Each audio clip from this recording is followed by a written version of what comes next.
कभी ये पूरे गलत भी हो सकते हैं, कभी कभी ये पार्शली इनकरेक्ट भी हो सकते हैं। एक दिन इन्होंने क्या कहा, एक दिन इन्होंने कहा कि जिन बच्चों की ब्राउन आईज होती है ना, वो सुपीरियर होती है। नाम से समझ में आ रहा है कि Hello everyone, welcome back to Power Within's YouTube channel. I'm Khushi, your faculty at Power Within, and today we are entering one of the most real life, relatable, and frequently asked areas in psychology, that is social psychology. This is the chapter where psychologist stops living only in the textbooks and it starts walking around in your classroom, in your families, in the social media comment section, college canteens, and even in the wedding conversations. सो आज हम बहुत सारे interesting topics पढ़ेंगे। छोटे छोटे topics हैं, but हाँ, ये सभी टॉपिक्स आपके एग्जाम पर्सपेक्टिव से काफ़ी ज़्यादा इंपॉर्टेंट है और इन्हें छोड़ना अच्छा नहीं रहेगा आपके लिए। And I assure you that by the end of this video, you'll clearly have the understanding कि हम ऐसा क्यों कहते हैं, why we say that us and them, हम हैं और वो हैं, ऐसे अलग अलग क्यों कहते हैं, क्यों कई बार कुछ स्टीरियोटाइप्स ऐसे होते हैं जो ऑटोमेटिकली बन जाते हैं, या ऐसा क्यों होता है कि प्रीजुडियस डिस्क्रिमिनेशन के अंदर कन्वर्ट हो जाती है, या कई बार ऐसा क्यों होता है कि कुछ ब्यूटीफुल थ्योरीज हम पढ़ते तो है, समझते तो है, बट एवरीडे बिहेवियर में हम उन्हें अप्लाई नहीं कर पाते हैं. So everything you will understand in today's class, and especially our focus is going to be on the attitudes, prejudice, and group behavior. So keep your tea, water, or coffee ready, and let's begin. So first of all, we'll see कि inter group relations क्या होते हैं, जहां हम simply कहते हैं हम अलग हैं, हमें उनके साथ मत जोड़िए, their own group and the other group, हमारा ग्रुप जो है ना वो अलग है और जो उनका ग्रुप है या ये जो आपका ग्रुप है वो अलग है।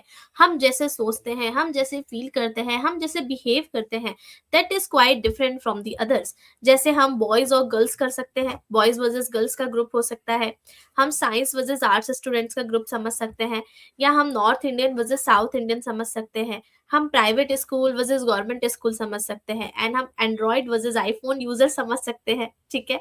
So the moment a group form, psychology quietly enters the room because it is social psychology and we need to understand how is it working.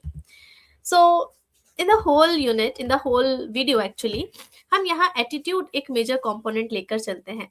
And do you know attitude has three basic components: A, B, and C. A is the affective component where your feelings are connected to you. जहां आप अपनी feelings की, आप अपनी भावनाओं की बात करते हैं, वो आपका अफेक्टिव कंपोनेंट होता है। B is the behavioural component, जहाँ किस तरीके का व्यवहार हम करते हैं, क्या एक्शंस हम करते हैं, वो यहाँ पर एक मेजर पॉइंटर होता है। And then C is the cognitive component, जहाँ हमारे बिलीव्स, हमारा नॉलेज, हमारा थॉट पैटर्न इंक्लूड होता है। जब भी मैं कहूंगी कि मुझे इस चीज के लिए जो मेरा एटीट्यूड है वो अच्छा नहीं है, तो वहां आपको मेरी लाइक डिसलाइक्स दिखेंगे, वहां मेरा अफेक्टिव कंपोनेंट दिखेगा। And if I like something, आप मेरे बिहेवियर में देखेंगे कि मैं बार बार वो चीज कर रही हूँ, मैं बार बार वो चीज या तो नहीं कर रही हूँ या मैं कर रही हूँ। और कॉग्निटिव कंपोनेंट होगा कि मेरा बिलीफ भी उस चीज के हिसाब से वैसा ही होगा। Like if I like some food, तो मैं बार बार कहूंगी कि ये फूड बहुत डिलीशियस है, इसके बहुत फायदे होते हैं, सेहत के नजरिए से बड़ा अच्छा है, ये टेस्ट बड़ा अच्छा करता है, इसकी स्मेल बड़ी अच्छी होती है, तो मेरा बिलीफ एक होगा, मेरी फीलिंग वैसी ही होगी और मेरा बिहेवियर भी उसको आइडेंटिफाई करेगा। तो these are the components of attitude.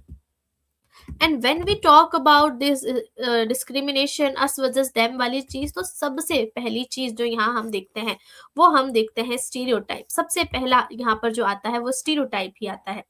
And ये बहुत मिसअंडरस्टूड वर्ड है। हमेशा ऐसा समझा जाता है कि स्टीरियोटाइप हमेशा नेगेटिव ही होता है, but it is not always the thing.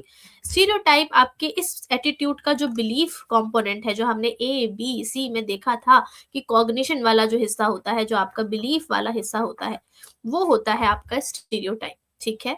It is a belief about a group कि हम कैसा सोचते हैं कि वो कैसे हैं। जैसे आपने कहते हुए सुना होगा, साइकोलॉजिस्ट रीड माइंड, ठीक है, साइकोलॉजिस्ट कैन रीड माइंड, और engineering students are bad at emotions, और maybe older people don't understand technology, बुढ़े लोगों को टेक्नोलॉजी समझ नहीं आती है। बट क्या आपने कभी नोटिस किया कि आपके जो ब्रेन ने कभी इन चीजों को फॉर्म करने के लिए कभी परमिशन ही नहीं मांगी? Your brain didn't ask any permission before forming an image about psychologists, about engineers or about the old people. Because stereotypes जो होते हैं वो एक शॉर्टकट की तरह काम करते हैं। हमारे दिमाग को ज़्यादा वो नहीं करना पसंद है, दिमाग बहुत प्रैक्टिकल है। जहाँ लगता है कि स्पीड की ज़रूरत नहीं है, लेस एफर्ट्स की ज़रूरत नहीं है और बहुत ईज़िली कोई चीज़ हो सकती है, तो हमारा दिमाग क्या करता है, ये स्टीरियोटाइप जैसी चीज़ें बना देता है और ये ज़्यादातर स्कीमाज़ होते हैं। जैसे स्कीमाज़ मेंटल फ़ोल्डर्स होते हैं, जहाँ पर क्या करते हैं, हम सब चीज़ों को लेते हैं और एक फ़ोल्डर के अंदर डाल देते हैं। जैसे आप अपना स्टडी मटेरियल रखते होंगे कंप्यूटर में कि ठीक है, हमें पेपर 1 पढ़ना है, तो इस फ़ोल्डर में रखते हैं, पेपर 2 पढ़ना है, तो इस फ़ोल्डर में रखते हैं। ठीक है? तो वैसे ही यहाँ आपका दिमाग भी क्या करता है, इन सारी चीज़ों को एक फ़ोल्डर के अंदर रख देता है। अब स्टीरियोटाइप हमेशा गलत नहीं होते हैं, क्योंकि कई बार ये आपको फ़ास्ट जजमेंट करने में हेल्प करते हैं, कभी फ़ैमिलियर सिचुएशंस होती है तो उसमें ये हेल्पफुल भी होते हैं। बट गलत ये होता है स्टीरियोटाइप में कि ये हमेशा ओवर जनरलाइज़ेशन की तरफ आपको लेकर जाते हैं। ये हमेशा आपका जो ध्यान है, हमेशा जो आपका फ़ोकस है, ये ओवर जनरलाइज़ेशन की तरफ लेके जाते हैं। मतलब इंडिविजुअल डिफरेंसेस भी हो सकते हैं। अब सारे बुड्ढे लोग टेक्नोलॉजी में बुरे हों, ये ज़रूरी नहीं है, ठीक है? या हर साइकोलॉजिस्ट क्या कोई भी साइकोलॉजिस्ट माइंड रीड नहीं कर सकता है, ये हम समझते नहीं हैं। कभी-कभी ये पूरे गलत भी हो सकते हैं, कभी-कभी ये पार्शियली इनकरेक्ट भी हो सकते हैं, but they are not born evil, ठीक है? But when we treat them as facts, जहाँ हम इनको एक फैक्ट मान लेते हैं, जहाँ हम इन्हें ये मान लेते हैं यही परम सत्य है, वहाँ चीज़ें क्या हो जाती हैं, वहाँ चीज़ें थोड़ी-सी गलत हो जाती हैं, ठीक है? और इंटर ग्रुप रिलेशंस में भी जब हम इन ग्रुप और आउट ग्रुप करते हैं, people like me, people not like me, तब वहाँ अस वर्सेस देम का जो कॉन्सेप्ट है वो आता है, ठीक है? सो स्टीरियोटाइप क्या है? कॉग्निटिव कंपोनेंट है एटीट्यूड का, ये चीज़ आपको जाननी या ध्यान रखनी बहुत ज़रूरी है। चाहे आपका सीयूईटी एग्ज़ाम हो, चाहे आपका नेट एग्ज़ाम हो, दोनों में ये क्वेश्चन पूछा जाता है आपसे। फिर हम देखते हैं ये प्रीजुडियस क्या और ये डिस्क्रिमिनेशन क्या। So let's move from the brain to the heart and then to the action, that is the prejudice, and then that is the discrimination. Prejudice is the feeling your heart, जहां आपको क्या आती है, आपको negative feeling आती है हमेशा। Prejudice is always and always associated with the negative feeling towards someone just because they belong to a particular group. क्योंकि वो उस ग्रुप के हिस्से हैं, इसलिए हमें ऑटोमेटिकली उनसे नेगेटिव फीलिंग आने लगती है। आप शायद किसी इंसान से जीवन में पहली बार मिले हैं, बट पहली बार मिलने में पर भी आपको उस इंसान के लिए नेगेटिव फीलिंग ही आ रही है, वो प्रीजुडियस कहलाएगा। जैसे आप मान लीजिए, जैसे इंडिया वर्सेस पाकिस्तान बहुत चलता है, चाहे क्रिकेट मैच हो, चाहे कुछ भी हो। आप पाकिस्तान के किसी इंसान से पहली बार मिले हैं, आप जानते तक नहीं है उस इंसान को, but just because you here that this person is from that group, that country, वहीं से आपको एक नेगेटिव फीलिंग आनी स्टार्ट हो जाती है। So always believe, always understand that this is the negative feeling, it is not any action. Action क्या होता है? एक्शन आपका डिस्क्रिमिनेशन होता है, ठीक है? इन फीलिंग्स को जब हम बिहेवियर में कन्वर्ट कर देते हैं तो वो डिस्क्रिमिनेशन बन जाता है। जैसे जब आपको पता चले कि ये इंसान इस पर्टिकुलर कम्युनिटी से बिलोंग करता है, इस पर्टिकुलर ग्रुप से बिलोंग करता है, so you will not hire that person, आप उसको हायर नहीं करेंगे, आप उससे बात करना प्रेफर नहीं करेंगे, आप उसके साथ अपना लंच शेयर करना पसंद नहीं करेंगे, ठीक है? ये क्या कहलाता है? ये बिहेवियरल कंपोनेंट कहलाता है। प्रीजुडियस हमारे दिमाग के अंदर होता है और डिस्क्रिमिनेशन हमें दुनिया में, वर्ल्ड में साफ साफ दिखाई देता है। तो it is the behavioural component, ठीक है? And this is the affective. So हमारे हो गए अफेक्टिव, कॉग्निटिव एंड बिहेवियरल, तीनों कंपोनेंट हमने देख लिए हैं। अब क्या प्रीजुडियस बस इतना ही होता है? नहीं, प्रीजुडियस के टाइप्स होते हैं। The first type of prejudice is racism, जो आपकी रेस के ऊपर बेस्ड करता है, ठीक है? जब रेशियल ग्रुप के हिसाब से, नस्लवाद के हिसाब से हम क्या करते हैं, लोगों को सेग्रीगेट कर देते हैं, हम लोगों की तरफ एक नेगेटिव फीलिंग रखते हैं, वो रेसिज्म कहलाता है। सेक्सिज्म होता है एक इसके अंदर, ठीक है? रेसिज्म जैसा ही। सेक्सिज्म में जेंडर के लिए हिसाब से हम करते हैं, जैसे कि कई बार फीमेल्स के लिए होता है ये, कि हम फीमेल्स को हायर नहीं करेंगे, हम फीमेल्स को शायद अपने से कम समझ रहे हैं, ठीक है? एक यहाँ एजिज्म भी होता है। एजिज्म क्या होता है? जहाँ हम ओल्ड अडल्ट्स के प्रति सोचते हैं कि इन्हें कुछ नहीं आता, इन्हें कुछ समझ नहीं आता, ये टेक्नोलॉजी में शायद अच्छे नहीं हैं, ये आज के ज़माने की चीज़ें क्या समझेंगे, ये इस बात को क्या समझेंगे, इस तरीके से। Then homophobia and transphobia is quite similar because they both are based on sexual orientation of the person. कि क्या सेक्सुअल ओरिएंटेशन है, क्या जेंडर आइडेंटिटी है इंसान की, कोई होमोसेक्सुअल है, गे है, लेस्बियन है या बायसेक्सुअल है, जो एलजीबीटीक्यू कम्युनिटी की जब हम बात करते हैं, या कोई ट्रांस फोबिया होता है, तो वहाँ क्या ट्रांसजेंडर है अगर कोई, तो इन लोगों के लिए हम जब नेगेटिव फीलिंग रखते हैं तो उसको हम होमोफोबिया या ट्रांसफोबिया कहते हैं। एक इसमें आता है क्लासिज्म, जहां हम सोशो इकोनॉमिक स्टेटस के बेसिस पर डिस्क्रिमिनेशन करते हैं। It is based on money और status in the society. Religious prejudice नाम से समझ में आ रहा है कि बेस्ड ऑन द फेथ, कि मेरा जो रिलीजन है वो अलग है, आपका अलग है, तो ऑटोमेटिकली अस वर्सेस देम हो गया, तो यहाँ सेक्युलरिज्म की बात खत्म हो जाती है। एक होता है इसके अंदर जेनोफोबिया या नेशनलिज्म, जो मैंने आपको भी इंडिया वर्सेस पाकिस्तान का एग्जाम्पल बताया, इट इज अगेंस्ट आउटसाइडर्स और नॉन नेटिव्स। ठीक है, सो डिफरेंट नेम्स हैं सबके, टाइप्स ऑफ प्रिजुडियस, कोई रेसिज्म, कोई होमोफोबिया, कोई xenophobia, names are different, but they all have the same psychological root. इन सभी की जो साइकोलॉजिकल रूट है वो सेम ही है। क्या है वो हम डिफरेंट टाइप्स ऑफ थ्योरी से समझते हैं। So we have majorly 4 theories of prejudice in your CUET और नॉन CUET एग्जाम्स।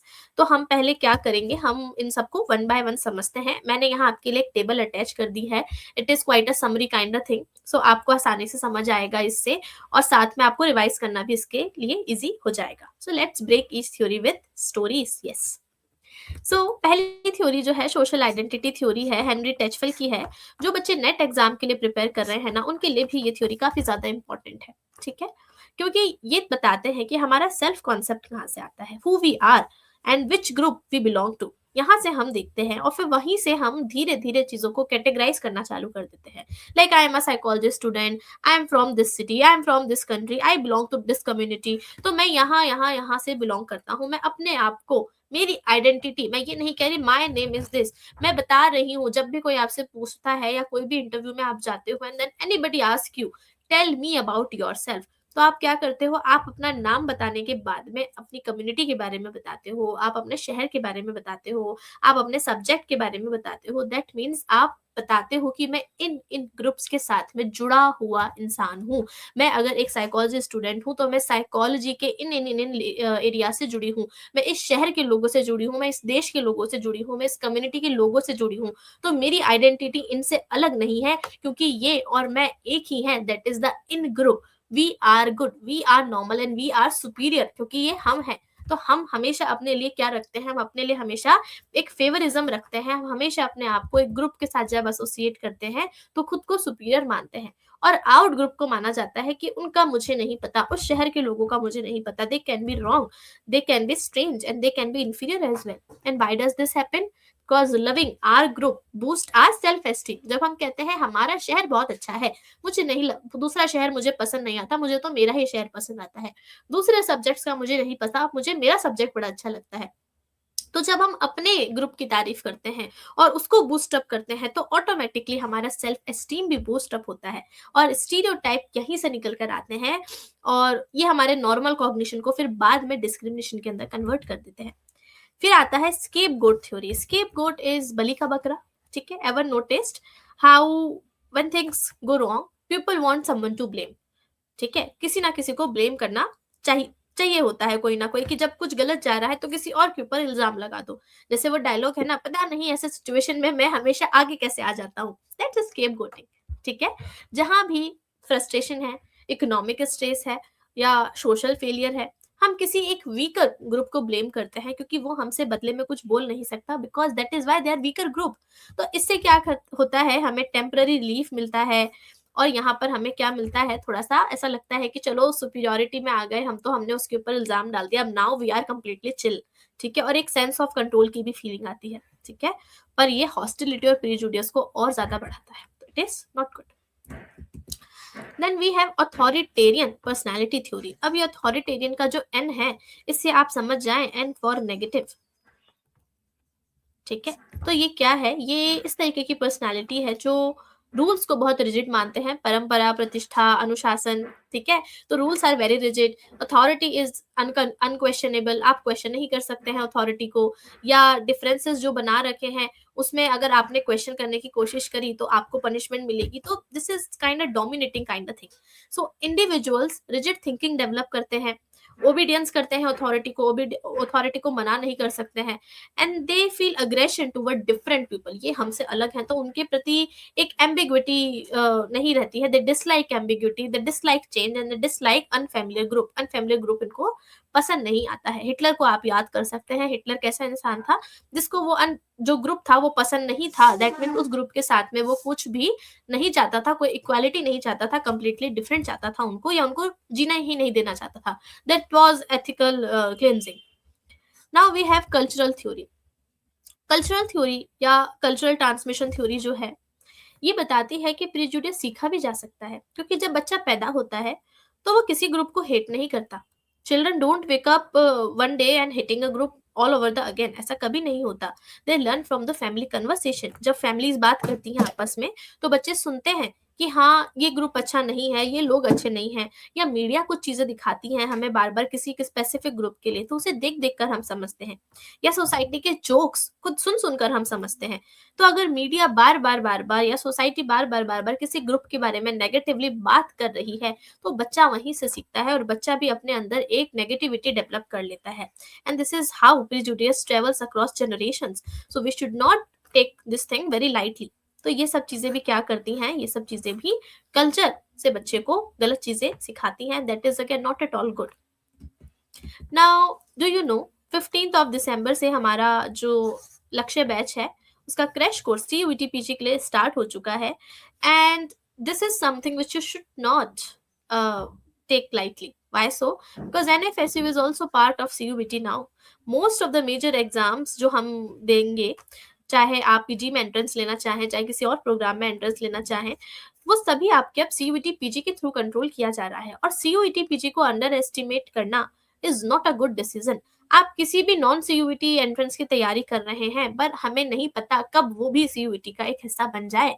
तो इसलिए आपको क्या करना है, आपको CUET की प्रिपरेशन अच्छे से करनी है, और वो ऑटोमेटिकली आपके लिए रास्ते खोल देता है बाकी के एग्जाम्स को भी क्लियर करने के। ठीक है, सो आई विल से, और you can take it as a suggestion that you should get enrolled in the course, and you can also become a topper, because many of the students get benefited by this, whether it is all India rank 1 or whatsoever.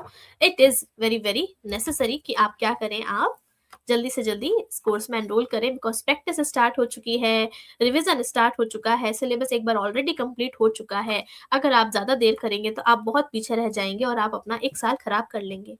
ठीक है, चलिए अब एक बहुत interesting experiment मैं आपको बताती हूँ। शायद आप में से काफी लोगों ने इस एक्सपेरिमेंट के बारे में कभी सुना नहीं होगा, but it is one of the most powerful demonstration of group prejudice, and I personally like this experiment a lot. In 1968 Jane Elliott एक स्कूल टीचर थी ये, और इन्होंने क्या करा, इन्होंने स्टूडेंट्स को आई कलर के बेसिस पर डिवाइड कर दिया। ठीक है, ध्यान से सुनना, बहुत इंटरेस्टिंग एक्सपेरिमेंट है। एक दिन इन्होंने क्या कहा, एक दिन इन्होंने कहा कि जिन बच्चों की ब्राउन आईज होती है ना, वो सुपीरियर होते हैं। उनको कहा गया कि brown eyes children were told that they were superior and they got all the privileges, और जो ब्लू आईज वाले बच्चे हैं उनको इन्फीरियर बताया गया। अब हुआ क्या, बस उन्होंने इतना समझाया बच्चों को, 3rd क्लास के बच्चे थे शायद, और इस तरीके से समझाया। ना what happened, brown eyed children become dominant and rude. बस बच्चों को ये कहा था कि आप जो है ना सुपीरियर हैं, आप जो है ना वो ज्यादा अच्छे हैं, और ब्लू आइज वाले आपसे इन्फीरियर हैं। और बस इतना कह देने से ब्राउन आइज वाले जो बच्चे हैं वो डोमिनेटिंग और रूट बिहेव करने लग गए, और ब्लू आइज वाले जो बच्चे हैं वो बेचारे शांत हो गए और अंडर परफॉर्म में चले गए। How strange. अब इससे भी ज्यादा स्ट्रेंज क्या है, नेक्स्ट डे क्या होता है, नेक्स्ट डे ये बच्चों को कहती हैं roles are reversed for today. Suddenly confidence में शिफ्ट हो जाता है, क्योंकि अब कहा जाता है कि अब ब्लू आइज वाले जो बच्चे हैं ना ये सुपीरियर हैं, और जो ब्राउन आइज वाले बच्चे हैं ना ये इन्फीरियर है। और इतना कह देने से उनकी एकेडमिक परफॉर्मेंस में चेंज आ जाता है, उनके कॉन्फिडेंस में चेंज आ जाता है, उनका अपने आप को देखने का नजरिया बदल जाता है। और ये एक्सपेरिमेंट बहुत ब्यूटीफुल एक्सपेरिमेंट है, और यहाँ से हमें समझ में आता है नथिंग चेंज्ड, बच्चे वही थे, सब कुछ वही था, it's just the group status जिसको चेंज किया गया। और ग्रुप स्टेटस को चेंज कर देने से how quickly stereotypes are internalised, how discrimination affects performance and the birth of stereotype threat. इसका मतलब क्या है कि fear of confirming a negative stereotype जो बनाया गया है, हम उसको कंफर्म कर रहे हैं और उसी के हिसाब से हम चीजें कर रहे हैं। तो it was a very beautiful experiment. Now what we will see, अब हम थोड़ा एटीट्यूड के बारे में डिस्कस करते हैं। डेरिल बैम की जो थ्योरी है एटीट्यूड की, it is very important theory for your CUET and net exam. तो बैम ने कहा, डेरिल बैम ने, when people are unsure of their attitudes they look at their own behavior। जब हमें नहीं पता कि क्या ये चीज मुझे पसंद है या शायद ये चीज मुझे पसंद नहीं है, जहां मुझे नहीं समझ में आता हाउ डू आई फील, वहां मैं अपना बिहेवियर ऑब्जर्व कर सकती हूँ कि what am I doing.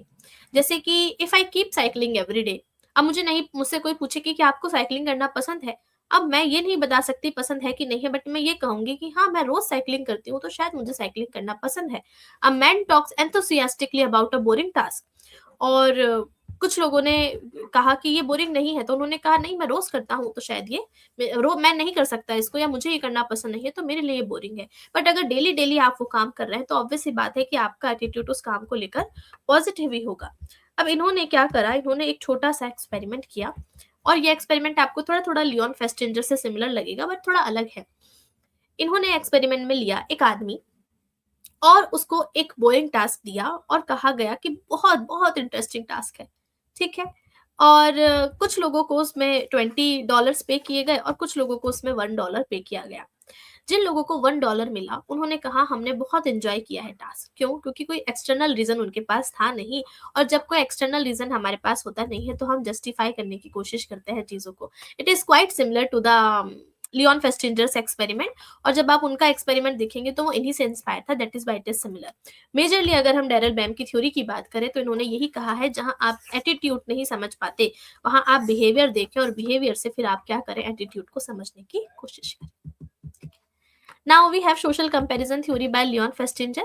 Leone Festinger ने ये जो थ्योरी दी है, इसमें हम खुद को इन ग्रुप के साथ में कंपेयर करते हैं, यहाँ बाहर वालों के साथ में नहीं, खुद के ग्रुप के साथ ही कंपेयर किया जाता है। जिसमें एक होता है अपवर्ड कंपैरिजन, और एक होता है इसमें डाउनवर्ड कंपैरिजन। अपवर्ड कंपैरिजन मतलब उनके साथ में कंपैरिजन होता है जो आपसे बेटर है, और जो आपसे बेटर है वो आपको मोटिवेट करते हैं, और कई बार वो आपका सेल्फ एस्टीम भी डैमेज कर सकते हैं, ठीक है।